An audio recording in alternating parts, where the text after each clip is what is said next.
प्रतापगढ़ की लड़ाई में अफजल खान को मारने के बाद पन्हाला किले को छत्रपति शिवाजी महाराज ने अपने अधीन कर लिया। बीजापुर सल्तनत पन्हाला किले को वापस पाना चाहती थी। बीजापुर सल्तनत, जो पहले से ही कमजोर स्थिति में थी, तेजी से नियंत्रण खो रही थी। इस संकट के समय में बीजापुर सल्तनत अपने आपसी मतभेदों को भुलाकर एकजुट हुए, लेकिन छत्रपति शिवाजी महाराज का सामना करने के लिए कोई सक्षम सेनापति नहीं मिल रहा था। इसी दौरान अफजल खान के बेटे फजल खान ने अपने पिता की हत्या का बदला लेने का निश्चय किया, लेकिन वह अकेले मैदान में उतरने से झिझक रहा था। कुछ दरबारियों ने सुझाव दिया कि खुद सुल्तान इस अभियान का नेतृत्व करें, लेकिन अन्य लोगों ने इसका विरोध किया। उनका मानना था कि इससे सुल्तान की जान और ताज की प्रतिष्ठा खतरे में पड़ सकती है। इसी बीच कर्नाटक में अपनी बहादुरी के लिए प्रसिद्ध एक योद्धा सिद्दी जौहर सामने आया। जौहर, जो पहले सुल्तान के साथ झगड़े के कारण करनूल में अपनी स्वतंत्रता की घोषणा कर चुका था, अब सुलह के प्रयास में था। सुल्तान ने उसे यह प्रस्ताव दिया कि अगर वह छत्रपति शिवाजी महाराज के खिलाफ आदिल शाही सेना का नेतृत्व करके विजय प्राप्त करता है तो उसे माफी और बड़ा इनाम मिलेगा। जौहर ने इस प्रस्ताव को स्वीकार कर लिया। सुल्तान ने जौहर को सलाबत खान की उपाधि दी और उसे एक विशाल सेना का नेतृत्व सौंपा। यह सेना अफजल खान के समय की सेना से भी बड़ी थी। फजल खान भी जौहर के साथ शामिल हो गया, अपने पिता के खून का बदला लेने की मंशा से। इस अभियान की योजना बनाई गई, जिसमें पन्हाला किले पर हमला मुख्य केंद्र था। छत्रपति शिवाजी महाराज ने अपने जासूसों से जानकारी मिलने पर तुरंत तैयारियां शुरू कर दी। उन्होंने जिम्मेदारियां बांटी। कोंकण की रक्षा का कार्य रघुनाथ पंत कोरडे को सौंपा गया। अब्बाजी सोनदेव को कल्याण और भिवंडी की रक्षा की जिम्मेदारी दी गई। बाजी फसलकर को सावंतवाड़ी के सरदारों का सामना करने के लिए भेजा गया। मोरोपंत पिंगले को सिंहगढ़ और पुरंदर जैसे किलों की रक्षा की जिम्मेदारी मिली। खुद छत्रपति शिवाजी महाराज ने पन्हाला किले की रक्षा का मोर्चा संभाला। नेताजी पालकर और उनकी हल्की घुड़सवार सेना को सिद्दी जौहर की आपूर्ति और संचार को बाधित करने का काम सौंपा गया। सिद्दी जौहर बिना किसी बाधा के पन्हाला तक पहुंच गया। छत्रपति शिवाजी महाराज ने सही समय का इंतजार करने का फैसला किया। इस बीच नेताजी पालकर ने छापामार रणनीति अपनाई। उनकी सेना ने आदिल शाही शिविर पर अचानक हमले किए, जिसमें आपूर्ति बाधित हुई और दुश्मन का ध्यान बटा। पहाड़ी इलाके में छापामार रणनीतियों ने जौहर को परेशान कर दिया। हालांकि जौहर ने इन छापामार हमलों से विचलित हुए बिना पन्हाला किले की घेराबंदी पर ध्यान केंद्रित किया। उसने तोपों से हमला तेज कर दिया और आदेश दिया कि किले से बाहर जाने या अंदर आने वाले किसी भी व्यक्ति को मार दिया जाए। 4 महीनों तक यह घेराबंदी जारी रही। मराठा सैनिकों और छत्रपति शिवाजी महाराज के कमांडरों ने हर संभव प्रयास किया, लेकिन घेराबंदी कमजोर होने के कोई संकेत नहीं थे। जौहर को विश्वास था कि छत्रपति शिवाजी महाराज किले के अंदर हैं। उनकी पकड़ उसके लिए व्यक्तिगत और राजनीतिक दोनों स्तरों पर प्रतिष्ठा का विषय थी। किले के भीतर छत्रपति शिवाजी महाराज ने 2 साल तक चलने वाली घेराबंदी के लिए पर्याप्त रसद और गोला बारूद का इंतजाम पहले ही कर रखा था, लेकिन बाहरी दुनिया से कटे होने और कमांडरों से संपर्क न होने के कारण उन्होंने जल्द से जल्द बाहर निकलने की योजना बनाई। सीधे युद्ध करना व्यावहारिक नहीं था, इसलिए उन्होंने एक नई रणनीति बनाई। उन्होंने जौहर के साथ बातचीत शुरू की और किला सौंपने की शर्तों पर चर्चा करने का प्रस्ताव दिया। छत्रपति शिवाजी महाराज ने जौहर से उनके शिविर में मिलने की बात कही और अपनी सुरक्षित वापसी की गारंटी मांगी। इस कदम ने जौहर को सोचने पर मजबूर कर दिया, क्योंकि यह उसके लिए भी एक महत्वपूर्ण मौका था। जौहर को यह महसूस हुआ कि यह उसके लिए एक महत्वपूर्ण अवसर था, लेकिन वह छत्रपति शिवाजी महाराज की चतुराई से भी परिचित था। सिद्दी जौहर, जो इस युद्ध में अपनी जीत सुनिश्चित करने के लिए उतावला था, छत्रपति शिवाजी महाराज के प्रस्ताव पर तुरंत सहमत हो गया। छत्रपति शिवाजी महाराज ने अपने विश्वसनीय अंगरक्षकों के साथ बैठक में पहुंचकर एक झूठा समर्पण दिखाया और किला सौंपने की सहमति दी। बातचीत को अगले दिन तक के लिए टालने के बाद छत्रपति शिवाजी महाराज किले में वापस लौट आए। इस रणनीति से जौहर को यकीन हो गया कि युद्ध अब समाप्त हो चुका है। उसने अपनी सेना को तोपों की फायरिंग रोकने का आदेश दिया और सेना ने अपनी जीत का जश्न मनाना शुरू कर दिया। लेकिन यही वह मौका था जिसकी योजना छत्रपति शिवाजी महाराज पहले से बना चुके थे। रात के अंधेरे में छत्रपति शिवाजी महाराज अपने सबसे बहादुर मावलों के साथ पन्हाला किले की दीवारों से चुपचाप नीचे उतरे और दुश्मन की चौकियों को पार कर गुपचुप बाहर निकल गए। जौहर की सेना, जो अपनी जीत का जश्न मना रही थी, को यह खबर देर से मिली। इस सूचना के बाद फजल खान और सिद्दी अजीज ने छत्रपति शिवाजी महाराज और उनकी टुकड़ी का पीछा करना शुरू किया। छत्रपति शिवाजी महाराज जानते थे कि यह युद्ध केवल शक्ति से नहीं, रणनीति से जीता जाएगा। सिद्दी जौहर की आदिलशाही सेना संख्या में विशाल थी, जबकि पन्हाला किले में मौजूद मराठा सेना छोटी थी। उनकी संपूर्ण सैन्य रणनीति गति दुश्मन को बेवकूफ बनाना और छापामार युद्ध पर आधारित थी। किसी घिरे हुए किले में स्थिर युद्ध लड़ना उनकी पारंपरिक युद्ध नीति के खिलाफ था। यदि छत्रपति शिवाजी महाराज पन्हाला में सीधे युद्ध में उतरते तो चाहे वे जीत भी जाते, लेकिन उनकी सेना को भारी नुकसान उठाना पड़ता। वे केवल पन्हाला किले की रक्षा नहीं कर रहे थे, बल्कि पूरे मराठा साम्राज्य की सुरक्षा सुनिश्चित कर रहे थे। उन्हें एक ऐसे सुरक्षित और संसाधन संपन्न किले तक पहुंचना था जहां से वे दुश्मन पर जवाबी हमला कर सकें। विशालगढ़ ऐसा ही एक किला था। उनके पन्हाला से निकलने के बाद सिद्दी जौहर का पूरा ध्यान उनके पीछा करने में लग गया।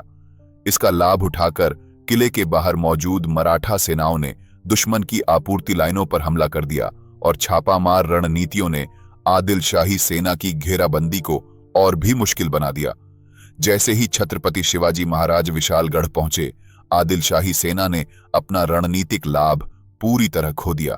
छत्रपति शिवाजी महाराज और उनकी सेना तेजी से विशालगढ़ किले की ओर बढ़ी। जैसे ही सुबह हुई, दुश्मनों ने अपनी गति तेज कर दी। छत्रपति शिवाजी महाराज ने दुश्मनों को रोकने के लिए 15 पानी की तंग घाटी में बाजी देशपांडे के नेतृत्व में मावलों की एक टुकड़ी तैनात की। यह घाटी एक महत्वपूर्ण दर्रा थी जिसे पार किए बिना दुश्मन विशालगढ़ तक नहीं पहुंच सकता था। घाटी में बाजी देशपांडे और उनके मावलों ने वीरता से दुश्मनों का सामना किया। दुश्मन की घुड़सवार सेना गोलियों से बिखर गई, लेकिन दुश्मन की पैदल सेना ने लगातार हमले जारी रखे। 3 घंटे तक मावलों ने दुश्मन के हर आक्रमण को नाकाम किया, लेकिन इस संघर्ष में दोनों पक्षों को भारी नुकसान हुआ। जब मावलों की संख्या आधी रह गई, तब फजल खान ने तोपों से एक उग्र हमला किया। इस दौरान बाजी देशपांडे को एक तोप के गोले से गंभीर चोट लगी, लेकिन उन्होंने सुनिश्चित किया कि छत्रपति शिवाजी महाराज और उनकी टुकड़ी सुरक्षित विशालगढ़ पहुंच जाए। अपनी अंतिम सांसों के दौरान बाजी देशपांडे ने विशालगढ़ से 5 तोपों की आवाज सुनी, जो छत्रपति शिवाजी महाराज की सुरक्षा का संकेत था। इस विजय के प्रतीक के साथ उन्होंने एक सच्चे देशभक्त की तरह प्राण त्यागे, अपने राजा और मातृभूमि के प्रति अपना कर्तव्य निभाते हुए। फजल खान और उसकी सेना ने विशालगढ़ की भौगोलिक स्थिति को देखकर घेराबंदी का विचार छोड़ दिया। गर्मी, पानी की कमी और तोपों की तैनाती के लिए जगह न होने के कारण यह घेराबंदी असंभव प्रतीत हुई। खासकर छत्रपति शिवाजी महाराज की रणनीतियों को ध्यान में रखते हुए फजल खान ने विशालगढ़ से लौटने का फैसला किया और वापस पन्हाला की ओर बढ़ गया।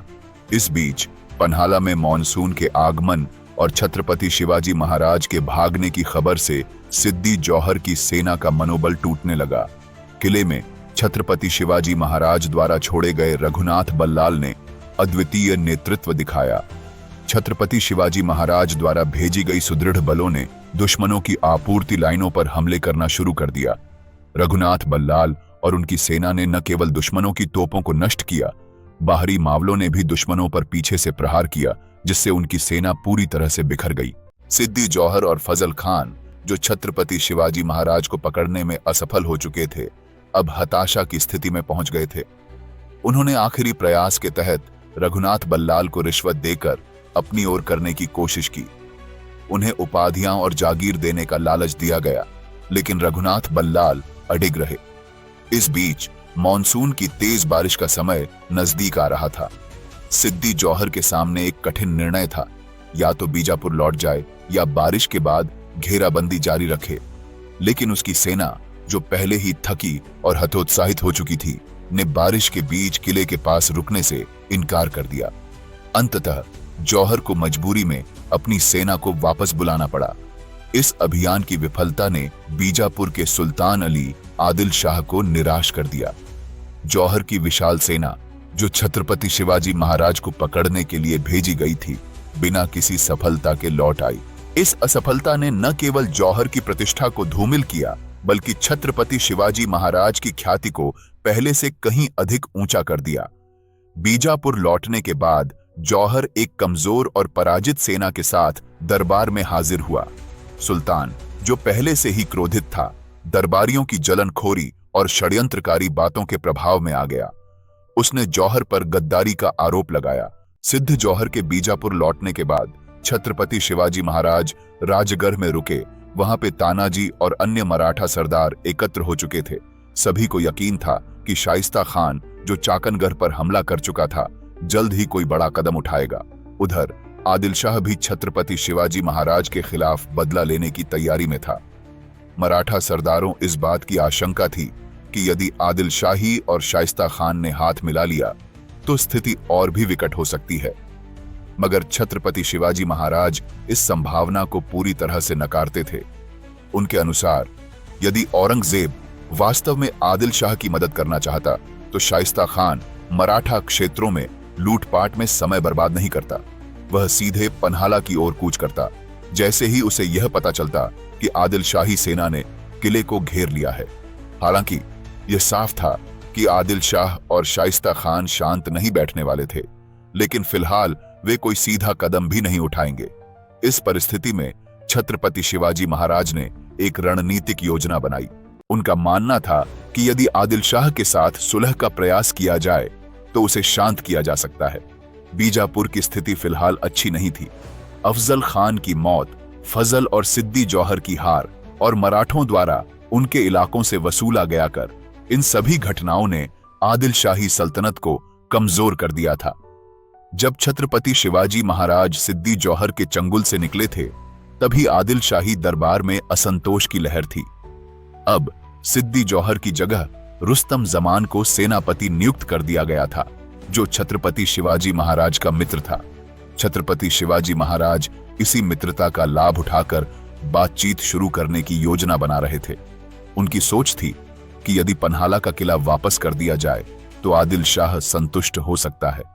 इस बीच आदिल शाह पहले ही मिरज तक पहुंच चुका था। ऐसे में एक महत्वपूर्ण किला लौटाने से उसे संतोष होगा और इससे मराठा सेना को रणनीति बनाने में समय भी मिल सकेगा। यह केवल एक अस्थायी समझौता था जो मराठों को रणनीतिक लाभ पहुंचा सकता था। युद्ध और शांति के संतुलन को बनाए रखना छत्रपति शिवाजी महाराज की कुशल नेतृत्व क्षमता का प्रमाण था। जैसा छत्रपति शिवाजी महाराज ने कहा था कि हम पन्हाला किले को कभी भी वापस ले सकते हैं, बिल्कुल वैसा ही हुआ और 1673 में मराठा सेना ने पन्हाला किले को दोबारा वापस ले लिया। इस वीडियो को देखने के लिए धन्यवाद। मिलते हैं अगली बार। प्लीज लाइक करें, शेयर करें और सब्सक्राइब करें। जय हिंद, जय भारत।